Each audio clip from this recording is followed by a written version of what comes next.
basically glorifying the qualities of Vritrasura.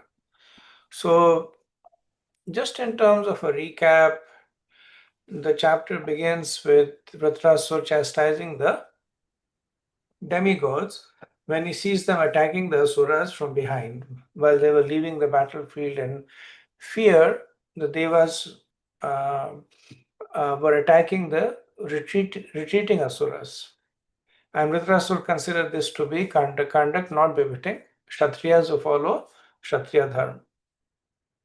Then there is the next set of verses is Vritrasura on his own fighting with the devas.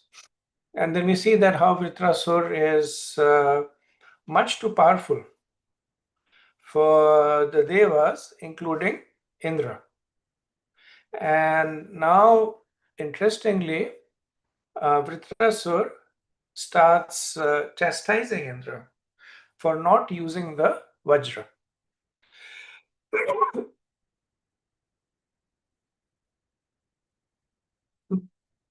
Hare Krishna.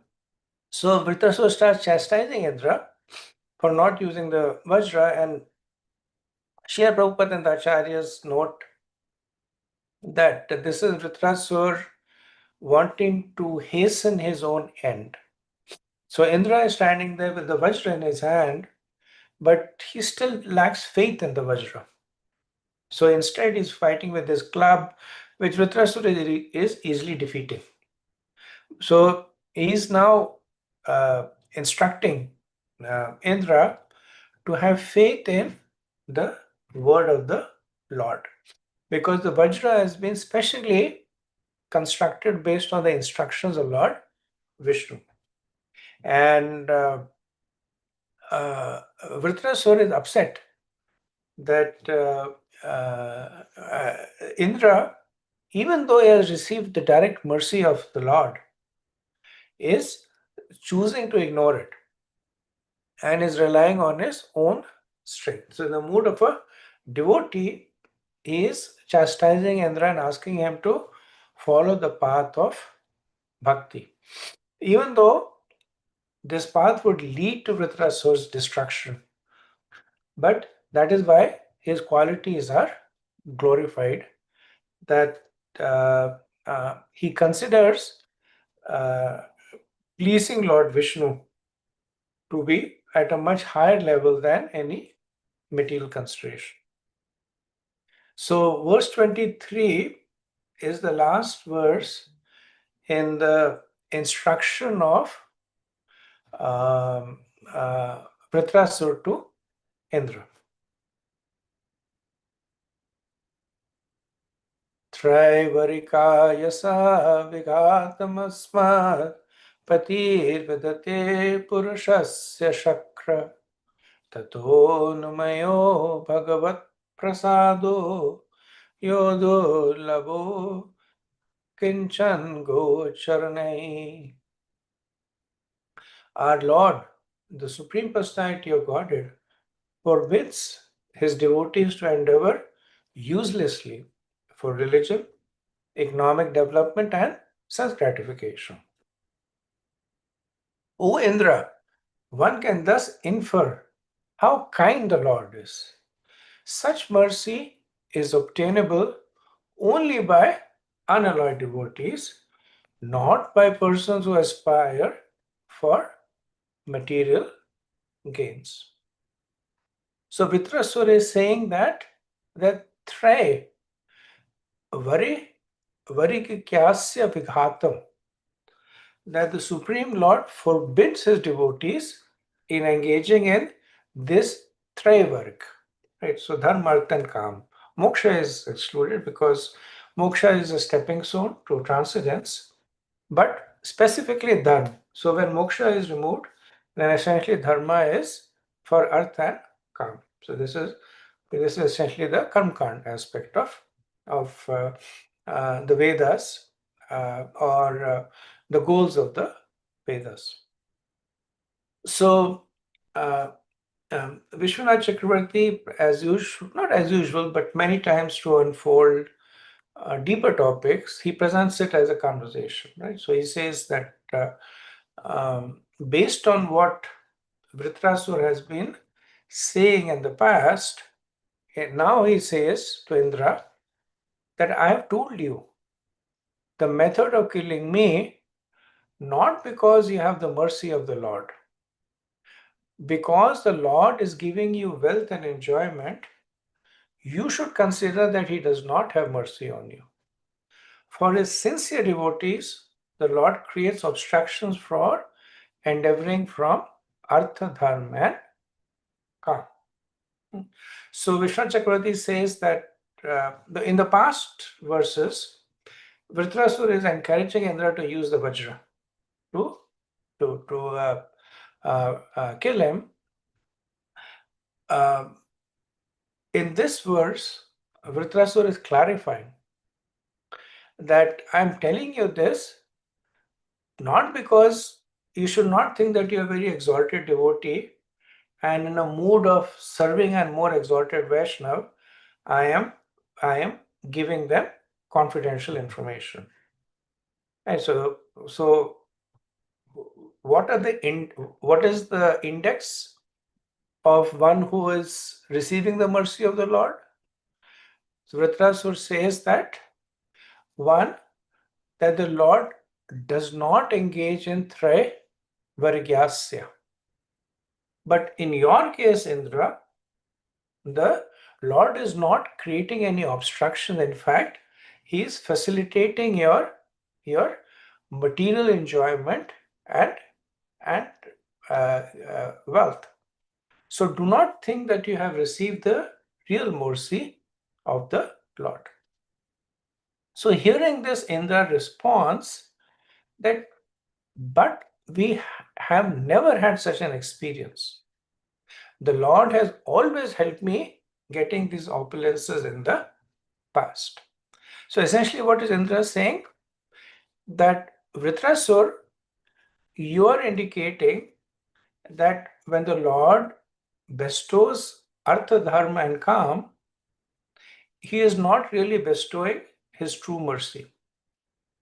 But in our case, whenever we have gone to the Lord in the past, He has actually bestowed Dharma, Artha and Kam on us.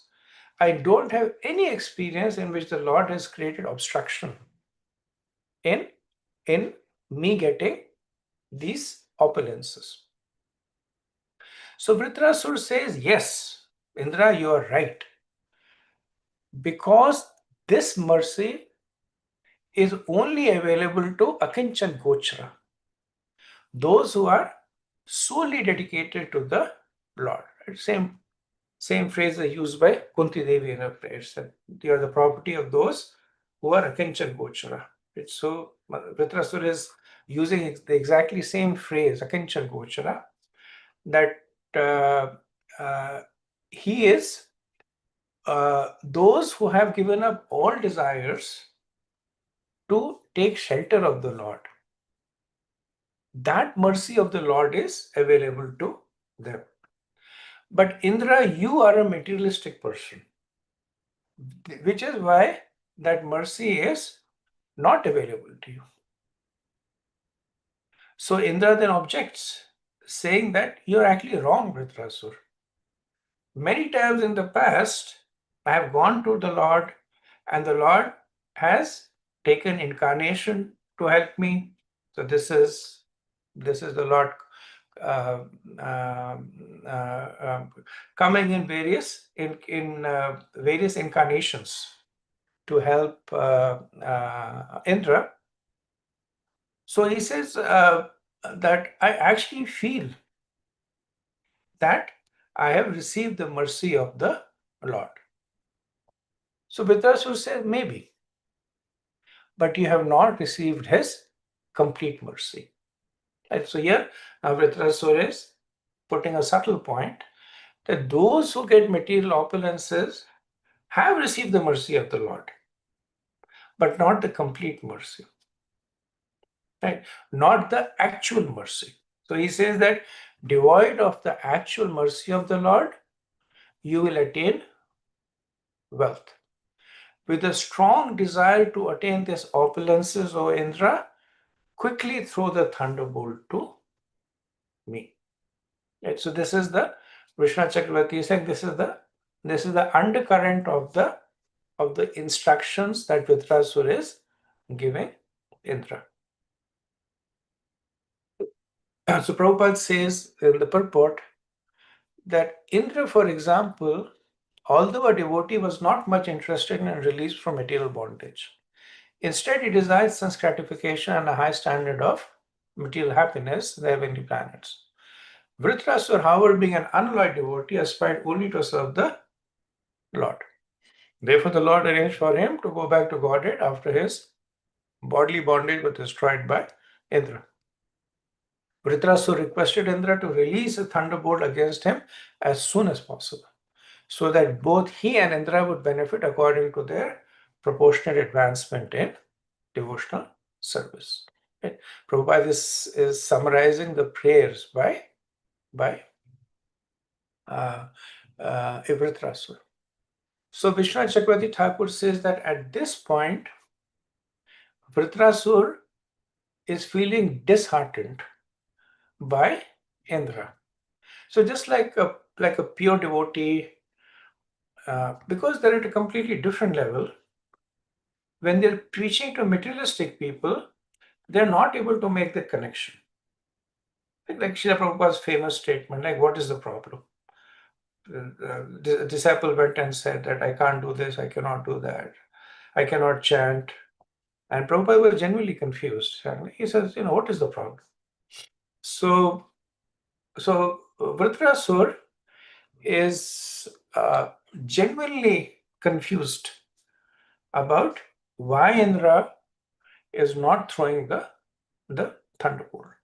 So he has instructed Indra on the principles of dharma.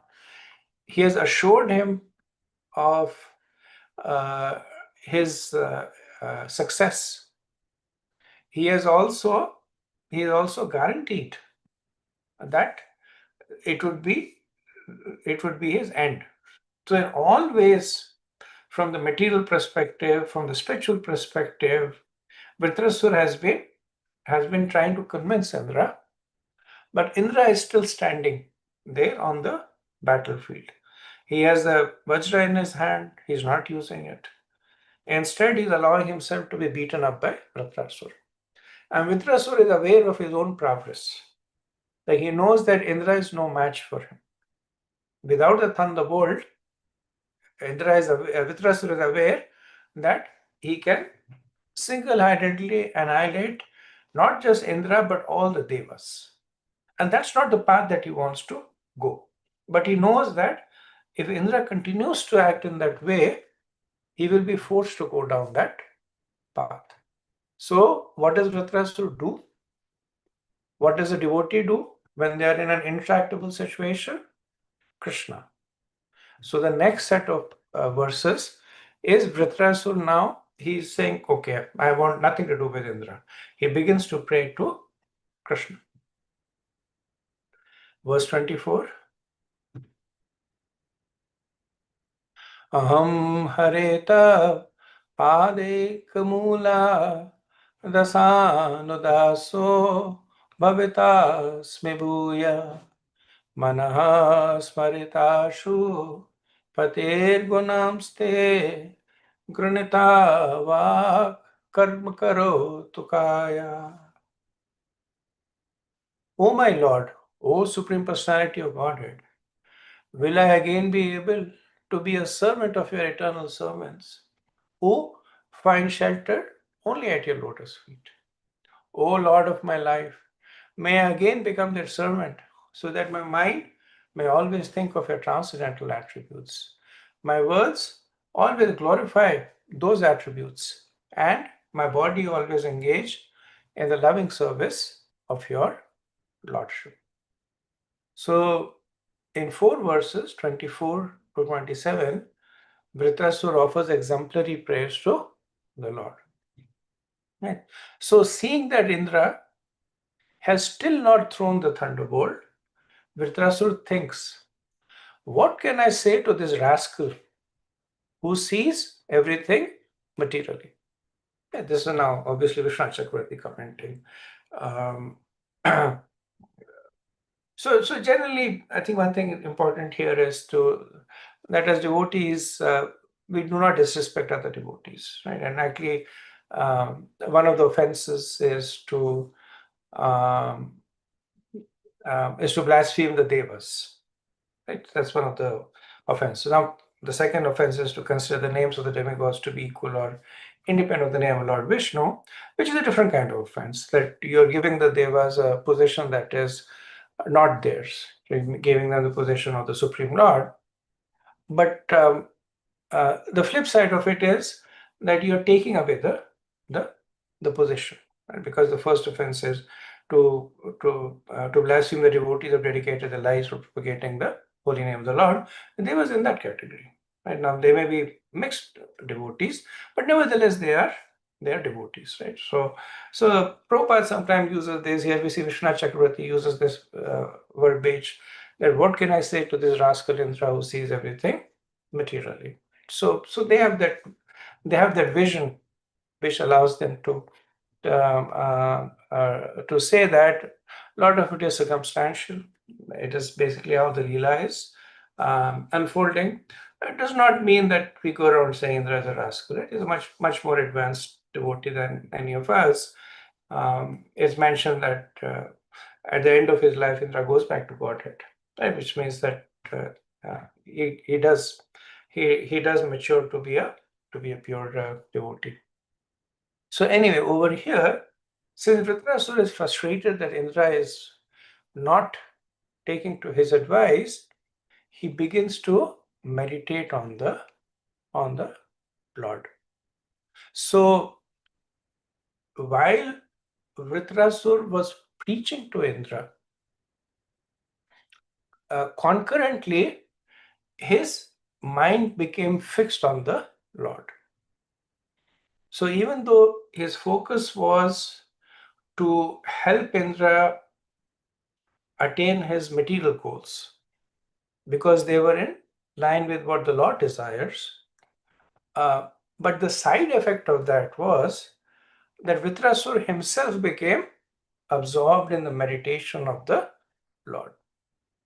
Okay? So this is one of the benedictions that is given to those who sincerely preach. So when you're book distributing, whichever way you're preaching, either when you're explaining shastric tattva, or when you're doing deity worship or cleaning the temple, whichever way that when one is preaching, then in reciprocation to that preaching, the Lord appears in the meditation of that devotee. And we see that happen in case of Vritrasur. And in these four verses, 24, 25, 26, 27, he actually encapsulates the essence of the Srimad Bhagavatam. So they're also known as so we encountered one set of Chatushloki in the second canto. Right. According to Pushti Marg, this 6, 11, 24 to 27 is also the Chatushloki Bhagavatam. Right. And even Vishwanath Chakravarti, he glorifies these verses as containing the essence of the Bhagavatam. So Vritrasur over here is saying that, when will I again become the servant of the servants of those who take shelter only of your lotus feet? Right now, Indra is out of the picture. Vritrasura is speaking directly to the Supreme Lord. Right? He's saying that why is there a delay? Which means that this delay is intolerable to me, because I am tormented out of separation for you. Now, notice the notice the use of the word again, right? So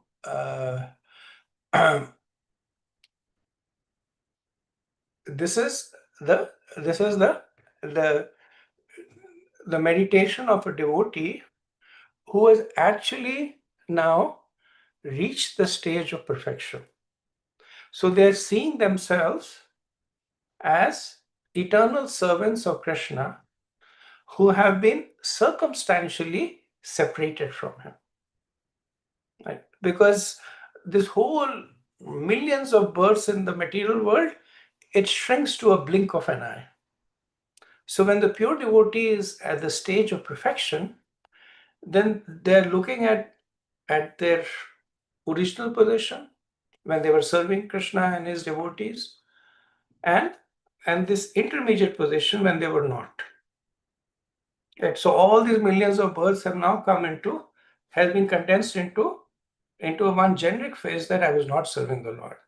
So Vritarasura is saying, when can I again become the servant? Right? So when will I again be able to be a servant of your servant? May I again become the servant of your servants? Right? So he's asking to be restored in his original eternal position. So Vishnu Chakravarti says, then Vritarasura begins to pray like that, then the Lord assures him, saying that, my son, very soon I will bring you to my side. Ask for a boon. So Vritarasura, while meditating on the Lord, he asks for this boon. May my mind always remember you. May my words always glorify you. May my body massage your feet. May my hands fan you and serve you betel nut. That is my prayer. Right? Essentially, a poetic way of Vritarasura saying that may all the senses be fully employed in the service of the Lord. So Prabhupada in the purport writes, this verse gives the sum and substance of devotional life. One must first become a servant of the servant of the servant of the Lord, Das Anudas. Sri Chaitanya Mahaprabhu advised, and is also shown by his own example, that a living entity should always desire to be a servant of the servant of the servant of Krishna, Gopi Bharator Padakamalayur Das Anudas. This means that one must accept a spiritual master who comes in disciplic succession and is a servant of the Lord. Right? So we see how Prabhupada is able to take this very, very exalted form of existence in the spiritual world and makes it accessible to us in the material world in a conditioned state. So one may say, I don't have the purification of Vritrasur. So I'm not able to serve the Manjaris, who serve the Gopis, who serve Srimati Radharani, who serves Krishna. Right? Prabhupada says, don't worry. You can serve the Guru, who is serving his Guru, who is serving whose Guru, and ultimately who is serving Krishna. So that mood of Das, Anudas becomes fructified when one takes to this process of surrendering to the disciplic succession.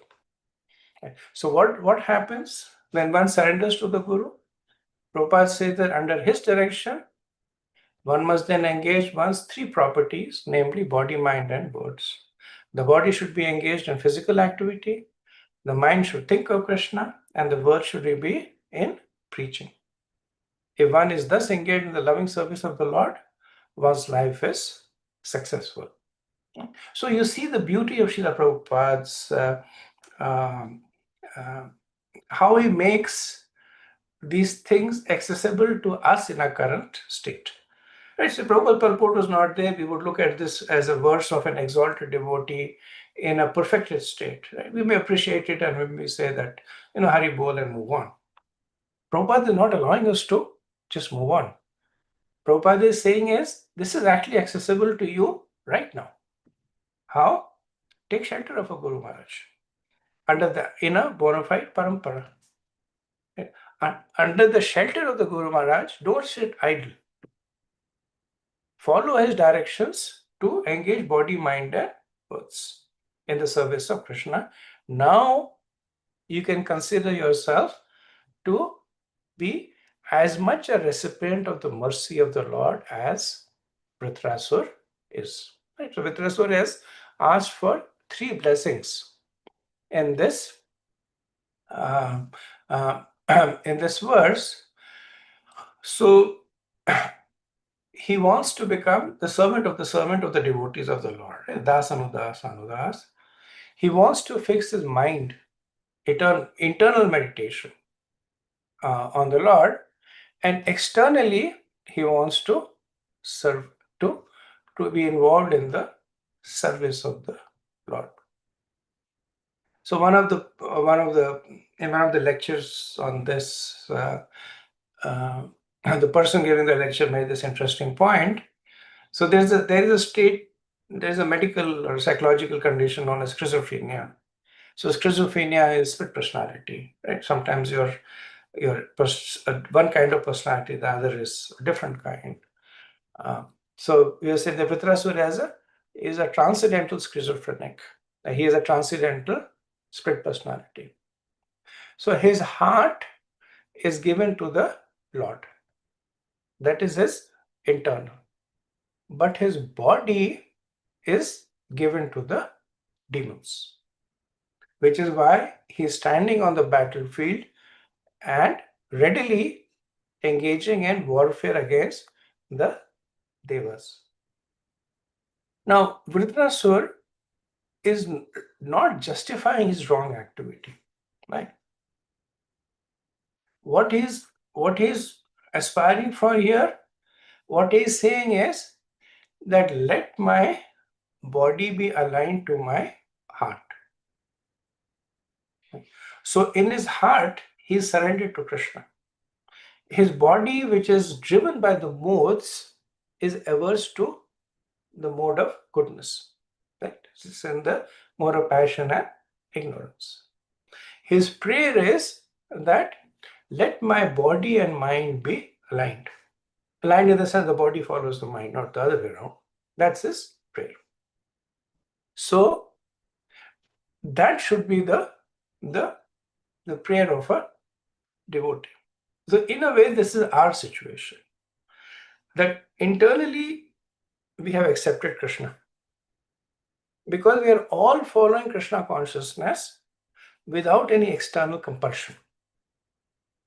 So it's said that we chant 16 rounds because of deference to the vows we have given to our spiritual master. But what happens if you don't chant 16 rounds? Right? The spiritual master is not going to come and take away your money, or he will not come with a stick and beat you. Nothing will happen, right? Life will go on as it is. But we voluntarily submit, even though reluctantly, but nevertheless it is voluntary, right? So one thing that you will notice that the glory of an activity is proportionate to the free will that is available behind it. So supposing somebody comes and puts a gun to your head and says, give me all the money in your pocket. So you give all the money in your pocket. Right. Now, can you go around and say that I give that money in charity? No, because there was a gun in your head. Now, let's assume there's no gun on your head. And then you take the money out of your pocket and give it. So what is the difference between the two? In the second case, your free will was much more. Completely out of your free will, you took the money out of your pocket and gave it. So that is the glory of even the sadhakas. There is no gun on their head. Right? They may be doing it grudgingly, but nevertheless they are doing it. So their heart they have given to Krishna, but not their body. Which is why, so body means both the gross and subtle body, right? So which is why all the anarthas are there, which is there the anishta bhakti is there. Right? Now, so Vritrasur is in the same situation, right? Or we are in the same situation as Vritrasur. So what is Vritrasur praying? Vritrasur is praying that let my body be aligned to my heart. That is the prayer of sadhakas also. My heart I have given to Krishna because I am voluntarily executing the angas of bhakti to the best of my ability, but voluntarily doing it. But my body is not cooperating. My mind takes me in different directions. My tongue takes me in different directions. My genitals take me in different directions. So my body is not cooperating. So they pray to the Lord that let my body also be aligned to my mind. Right? So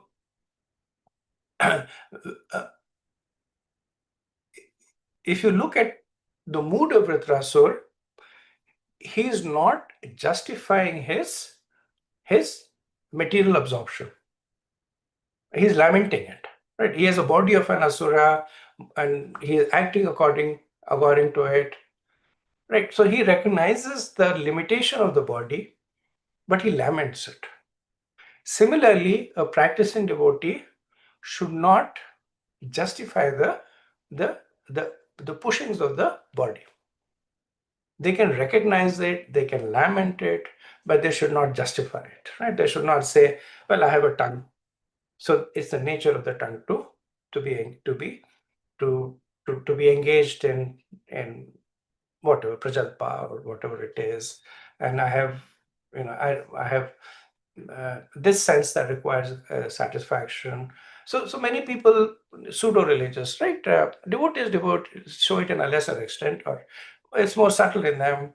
Many people will say, if the Lord did not want me to, if the Lord wanted me to be a vegetarian, then he would not have created this desires to eat meat in me. He is the one who has given me the tongue. He is the one who has given me the taste to eat meat. So they are doing the opposite of Vritrasur. That they are actually using their body to if they have any desires for the Lord, they're actually aligning them to the pushings of the body. But a sincere devotee will do the opposite. So in the commentary, Vishwanath Chakravarti Thakur talks about external and internal bhakti, right? So this verse actually also encapsulates the yoga ladder, Bhagavad Gita 12th chapter, verses 8 and 9. And Vishwanath Chakravarti Thakur in the purport, he writes about it. He says that there is external bhakti and there is internal bhakti. So internal bhakti is divided into three kinds. There is the smaranatmika bhakti. So smaranatmika bhakti is characterized by smaran, or constantly remembering the names, forms, qualities, pastimes, and abode of the Lord. Right? It can be spontaneous, where the thoughts arise naturally, or it can be deliberate by one tries to invoke it by chanting japa or by practicing the ankas of meditation. So this is Sparanatmika. The second is Manyatmika Bhakti, which is mental engagement. So this is characterized by contemplation or conviction, which is engaging the intelligence and mind in deeply contemplating the tattvas, the spiritual truths, the glorious qualities of the Lord, the relationship of the Lord with different energies. So it helps develop a firm conviction in the nature of the divine, right? Not just intellectually, but also experientially, right? right? And so the Manyatmika Bhakti is related to Dhyan or meditation. Then the third is the Abhyasmitaka Bhakti, which is practicing abhyas, practicing to remember and contemplate about Krishna. So disciplined, persistent performance of devotional activities. Consistent effort and consistent failing. So constantly failing, not getting discouraged, but effort to engage the mind and the senses in the service of the Lord. Right. So chanting a fixed number of rounds, visiting temples, going to holy dhams, deity worship, reading the scriptures. So the importance of routine and activities with determination and spiritual life. So there is an ascension, right? Abhyasmitika is at the base, then Manyatmika is a little higher, and Smaranatmika is the highest. So when Krishna was speaking about the yoga ladder, he first recommends these three. That think of me if you cannot think of me, meditate on me if you cannot meditate on me, follow the rules and regulation, right? Then in the next verse he says that if you cannot do that, work for me. So this is bhakti using external senses. So although there is a gradation, the best is to focus both internal and external senses on the service of the Lord, right? So what the Lord is saying is internal is best. Amongst internal, Smaran is the best, is complete absorption, Samadhi. And if not, then Manyatmika, contemplation. If not, then Abhyasmika, by practice, right? If you cannot do that, then work for me. Now, if you collapse the yoga ladder, then what do you get? So when we studied in the 12th chapter, we studied it as a gradation. But if you take a step back and say this is not a gradation, these are all parts of bhakti, which means that what Krishna is saying, that do smaran, do manyatmika, do abhyasmika, and also work for me. So externally and internally serve me. That is the perfection of bhakti. Now Vritrasur has inverted this ladder. So when Krishna creates this ladder, he says first external, then abhyas, then mind, and then samadhi. Vritrasur is already internally fully absorbed in Krishna. But externally, he is working against Krishna. Right? So you see the difference, how Vritrasur has inverted the ladder? That what Krishna says, if you cannot think of me, work for me. Right? Now, Vritrasur is thinking of Krishna, but he is not working for Krishna. So why does Vishnu Chakravarti make this point? He makes this point to indicate Vritrasur is not upsetting the hierarchy that Krishna is established. That is correct. The fact that we are seeing a deviation means that this is by the will of the Lord and the surrender of the devotees. So it's not that one should say, I am Vritrasur or I am like Vritrasur, that internally I am fully meditating on the Lord, but externally I am fully absorbed in the modes. Like we'll see later on how Vritrasur actually will start eating up the devas, right? So very, very demoniac kind of an activity, trying to drink their blood and all that stuff, asuric activities, right?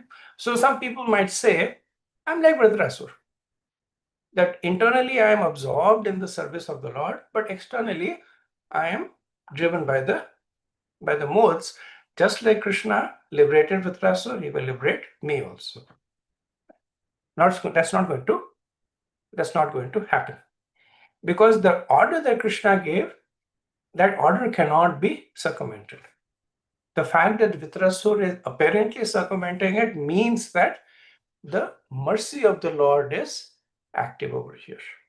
That only by the mercy of the Lord that Vritrasur is engaging in this asuric activities while continuing to be fully absorbed internally in the service of the Lord.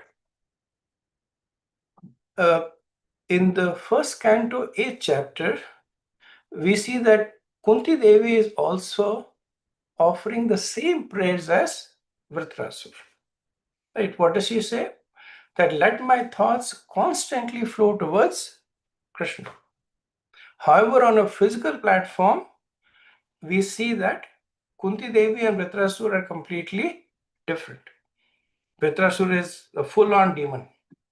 Kunti Devi is a full-on devotee. But their meditation is the same. Right? So why do they say this verse is the essence of Bhagavatam? Because Bhakti is not dependent on any material consideration. The focus of Bhakti is the mood of a devotee. In the Madhuri Kadambini, so Vishwanath Chakravarti Thakur talks about different kinds of anarthas, right? Different sources, anarthas from pious activities, impious activities, aparadhs coming from bhakti, etc. And then he shows how various offenses get destroyed at various stages, right? So as one goes, anartha nivritti is the majority of the offenses, most of them coming from pious and impious activities are destroyed, but seva aparadhs are still there. And the offenses to the holy name, they get destroyed only at the stage of prema. But even then, they are not fully destroyed. The traces of that offenses still remain. Only when one gets darshan of the Lord do these offenses get completely destroyed. Now, Maharaj Chitraketu, he already had received the personal audience of Lord Sankarshan. Right? We'll see that in the later chapter. So one can assume that any traces of any offenses would have been eradicated. So if we assume that the fall down is caused by offenses, then the fall down of Chitraketu cannot be explained. So there has to be a fallacy in one of the two things. Either the statement that when the devotee gets darshan of the Lord, the offenses are completely eradicated, either that statement is untrue, or the fall down of Chitraketu is untrue. So between the two, Vishwanath Chakravarti says that one can assume that Chitraketu never fell down. Right? So more scientifically, he is saying that Chitraketu never fell down, but assumed the form of Vritrasur as a service to the Lord. More than a service to the Lord, a service to the devotees. So that, as is mentioned, that what is the message being given by Chitraketu's fall down to Vritrasur? That even if an exalted devotee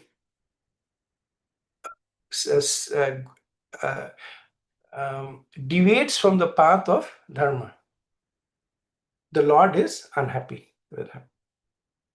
Right? So, in a way, it goes against the general theme of the Bhagavatam that bhakti has no material consideration, because Vritrasur is materially offending the Lord, which is why the Lord is favoring Indra against Vritrasur, which means the Lord is saying that even if my exalted devotee deviates from the principles of dharma, I will punish him.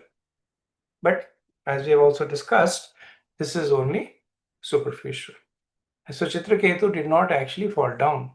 His offenses to Lord Shiva and Parvati Devi were not actual offenses. Right?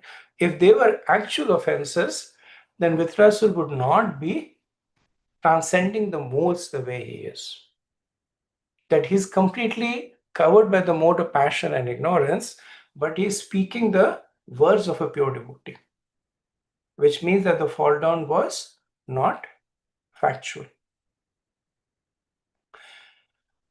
Okay, verse 25.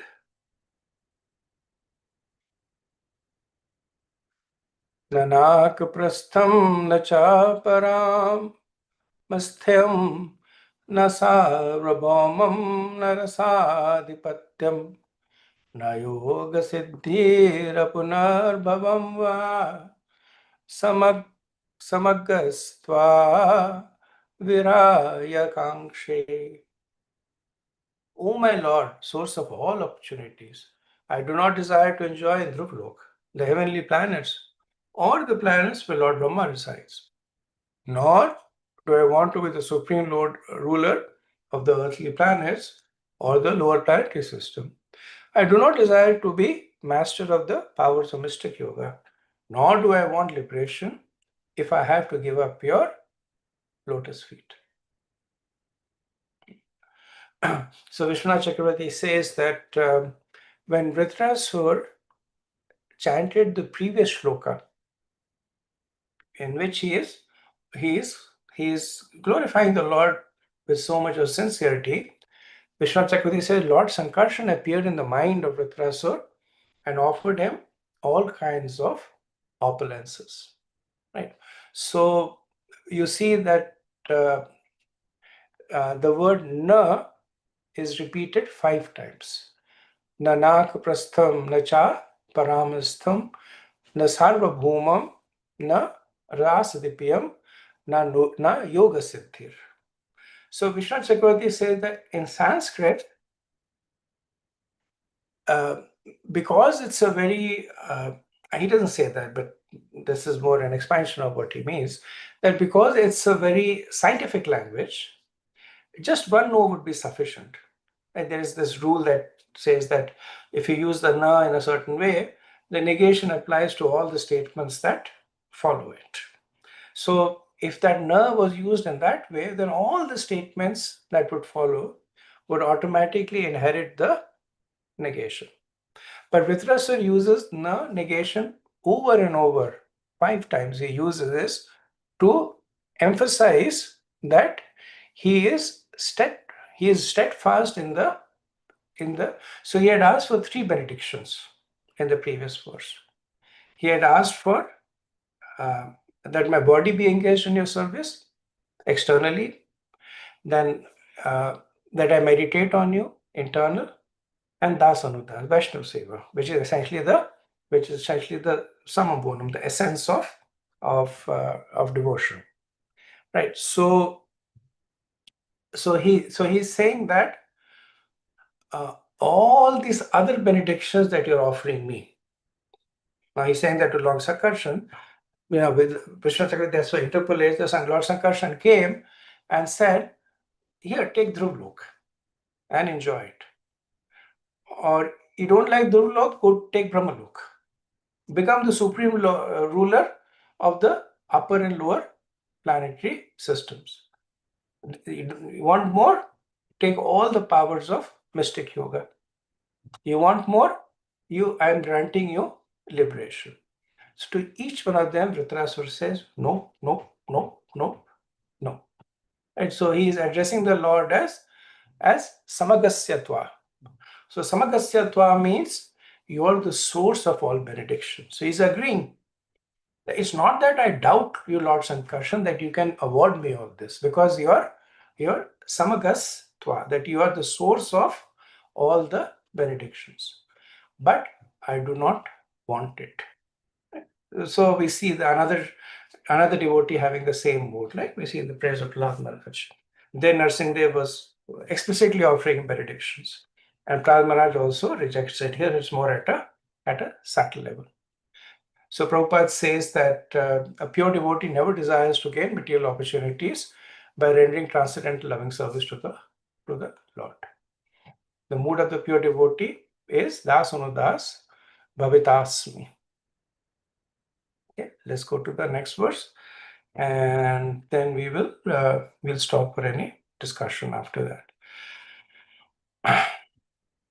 Ajat paksha eva matram khaga stanyam yatha vatsarah kshuddhartha priyam priyeva Yusitam Vishanna Manoravindaksha Titikshakte Tvam. O lotus-eyed Lord, as the baby birds that have not yet developed their wings, always look for their mother to return and feed them. As small calves tied with ropes await anxiously the time of milking, when they will be allowed to drink the milk of their mothers, or as a morose wife whose husband is away from the home, always longs for him to return and satisfy her in all respects. I always yearn for opportunity to render direct service unto you. Okay. So Vitrasur is now acknowledging that only by the mercy of the Lord can one attain the mercy of the Lord. Right? So in the Isa Upanishad, we see that of the 18 verses, 14 verses are very much into endeavor. Ishavasya sarvam. Yeah, then one should aspire to do like this. Vidyacha, one should pursue knowledge and avoid ignorance.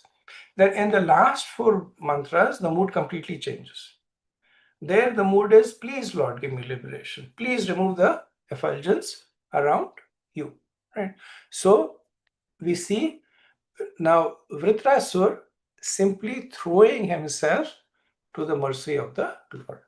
He is not making any claims because of his own qualification. And Prabhupada says that a pure devotee always yearns to associate personally with the Lord and render service unto him. The example given in this regard is most appropriate. A small baby bird is practically never satisfied except when the mother bird comes to feed it. A small calf is not satisfied unless allowed to suck the milk from the mother's udder, and a chaste devoted wife whose husband is away is never satisfied until she has the association of her beloved husband. So Bhakti Vinod Thakur has a book known as Bhagavad Arka Marichamala. So these are different verses from the Bhagavatam that he has arranged topically. And we see that in the Gita also. If you do the Bhakti Shastri, then there is the thematic organizing of the Vedas, of the verses. Uh, Bhakti Vinod Thakur has done the same for the Bhagavad. So one of the topic that he picks is known as Ekantik Namashraya Sadhana Bhakti. Ekantik Namashraya Sadhana Bhakti. So this is Sadhana Bhakti that is done through the chanting of the holy name Ekantir. Ekantir means exclusive shelter of the chanting of the holy name. Under that topic, he quotes verses 24 and 26. So this is verse 26 and the verse prior verse 24. Right? So the point he makes is that one should chant the holy name in the mood that is exhibited by Vritrasur. Right? So Srila Prabhupada talks about how in each of the three examples, the common thread is that there is only one thing that satisfies them. For a mother bird, for a baby bird, only the mother bird can satisfy. For the calf, only the mother's milk can satisfy. And for a wife, only the husband can satisfy. Right? So in the same way, for a devotee, only the Lord can satisfy. Vishwanath Chakravarti also reveals that there is a certain gradation also in these three examples. And so he says that while the baby birds are fully dependent on the mother bird, but they're also expecting food and protection from the mother bird. This is the mood of the previous verse. So even though they're expecting food and protection, they will not go and look for it outside. So if the mother bird for some reason does not give food, the baby birds will starve and die. If for some reason, in some cases, it happens that the mother actually attacks the child, and the child they simply give up their lives. But while they're exclusively dependent, but nevertheless, there is an expectation So when the mother bird comes, immediately the baby birds open up their mouth, saying, "Give me food." So they are expecting something.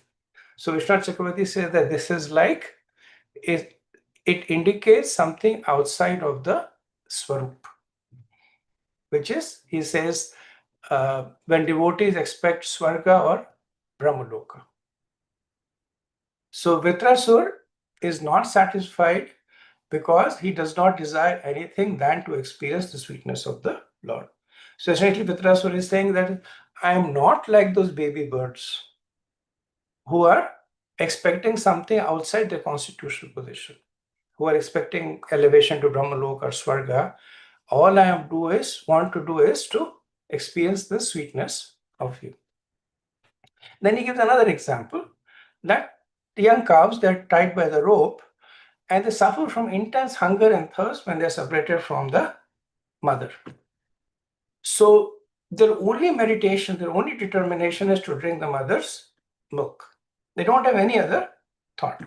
So this is like the devotees who are not satisfied with anything but the sweetness of the milk, and they seek it out with determination. So if you have experience in the Goshala, before the milking of the cows, the men will untie the cows just so that the cow can give the milk. And it's a little sad also that how the cows, their tails are erect and they frantically run towards the mother to drink the milk. And of course, they allow them to drink just for a few seconds, and then they will tie a rope around their neck and take them away. And then you see how they're like crying there.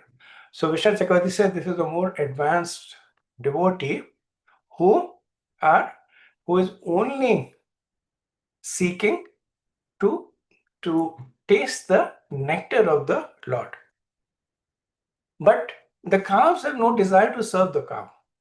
So similarly, such devotees, they have no desire to serve the Lord. So Vritrasur says that I'm not like them also. Then he gives the third example, that when a wife is separated from the husband, she is morose. When she is reunited with the husband, she is happy. Why is she happy? Because now she is in a position to serve the husband. Right? So it's not that the wife thinks, oh my God, the husband has come, now I have to cook for him and I have to clean his clothes and etc. etc. Because essentially, and this is more from a Vedic perspective, that when the husband comes, the wife's service increases a lot. But she's ecstatic about it because that is the way that she is relating to her husband. So Vritrasur says, that is my mood. I aspire to serve the Lord in such a way that my only satisfaction is in the service to the Lord. And so this is actually the mood in the verse 24, where pure devotional service is being glorified. Right. So 3 examples are given and 3 moods are given, and Vitrasur's prayer is that may I be one that only aspires to get enjoyment from service to the Lord. Vishnu Chakravarti again, because again he has this penchant of being specific. He says that one should not get confused by this example because Vitrasur has no desires for Madhurya Seva. So one should not think that Vitrasur is a gopi or because he's using that example, but he's using the essence of the example. Vitrasur's aspiration is to serve the Lord in Taseva. Okay, so we have only one more verse till the end of this chapter, so we'll finish that. I know we are a little over time, but I want to finish the chapter. Verse 27. Mamottama shloka jane susakhyam samsara chakre brahmata swakarmabhi tvanmayayatam cha daragesha asakta chittasya nanata bhuya. O my Lord, my Master, I am wandering throughout this material world as a result of my fruitive activities. Therefore, I simply seek friendship in the association of your pious and enlightened devotees. My attachment to my body, wife, children, and home is continuing by the spell of external energy. But I wish to be attached to them no longer. Let my mind, my consciousness, and everything I have be attached only to you. Right? So Vishnu Chakravarti says that when Vritrasura is thinking about the previous verse, he actually becomes embarrassed. He said that, who am I to present myself as such an exalted devotee, that I'm comparing myself to a wife looking to serve the Lord in separation. So his natural mood of humility takes over. Right? So Prabhupada Vishwanath he says, oh, how can a rascal as me aspire to attain such a good fortune? I'm only qualified to remain in this material world. Right? But then he's saying that even if I stay in this material world, please give me at least this benediction. Right? The whole mood of throwing oneself to the mercy of the Lord. What is the benediction? That even if I have to stay in this material world, let me not be attached to my body, children, houses, wives. Right? Let me be only attached to the devotees. Right? And by the attachment to the to the to the to the devotees, I can surmount this intense sorrow that I am experiencing right now. So in the previous verse, Vritrasura showed eagerness. Now he shows patience. Right? So eagerness without patience is restlessness. Right? Utsaha nishchayat dhairyat. So utsaha needs to be there, but just utsaha on his own becomes restlessness. That I'm chanting for the last 3 months. Why am I not seeing Krishna? Okay? But when eagerness is tempered with patience, it becomes then steady. And we see the same mood in the prayers by Rukmani Devi. Right? She has eagerness to be once again in the mercy, in the service of Krishna, but she's patient also whenever the right time comes. So everyone in the entire universe, Brahma, Indra, the sages, they all considered Vritrasura to be a demon. So we'll see that in subsequent chapters when Indra kills Vritrasura, then the sages will come and congratulate him. Good job, Indra. You killed a demon, right? With the exception of one person, the Supreme Lord. So the Supreme Lord understood that Vritrasura is a pure devotee. And that is why Vritrasura is taking shelter of that mercy of the Lord, right? And we see this same mood. It's a mood of extreme humility. Prachetas, they say that we are not qualified to go back to the spiritual world. So we know that we will wander in this material world. But my Lord, if you have mercy on me, give me the association of devotees. Right? And Parishad Maharaj, right, again, the mood of humility says, I'm an offender, I've been cursed by a Brahman, I will have to take birth again, but please give me the association of devotees. Right? So this extreme humility and glorifying the potency of Vaishnava Sangha. So this ends this wonderful chapter of the glorious qualities of Vritrasura. So I'll stop here, and next time we'll start with the 12th chapter. Any comments, questions? Hare Krishna Prabhu, just one comment. When you were saying all this, I was making a parallel with Bhishma Pita. He was on the side of the wrong side, but his heart was with Kaurava, that means with Krishna. Yes, good example. Thank you, Prabhu. One question can I ask, Prabhuji? Thank you so much for the beautiful class, Prabhuji. Yes, Vritrasura never fall down, and he always Krishna conscious. So naturally he is not materially attached. So what was his interest in fighting? What was his mood? Is he thinking that because I am in the demon body, I should fight with Indra, or is he thinking that he already knows that by fighting with Indra he will die, so that he will go back to Godhead? So his eagerness to meet Krishna is the mood, or is doing as duty, or a combination? More like a combination. So we see both there, that Vitrasur is driven by the modes that he has acquired. So he's come in a demon body. He's driven by the modes of passion and ignorance. He's naturally inimical to Indra at a material level. Right? Oh. And he's bound by the yajna. When Twasta created him in that mood. So he's bound by that, right? He's also bound by the curse of Parvati Devi. So he's honoring all that. And that is to a great extent driving his external engagement, which he is doing with full fidelity, right? It's not that he's just pretending to fight with Indra. He's actually fighting with full malice against the devas. So that is one fact, and the other fact is the internal mood of Vritrasur, which is the mood of devotion. And that's why Vishnu Chakravarti makes this wonderful point that you should not think of this with amazement.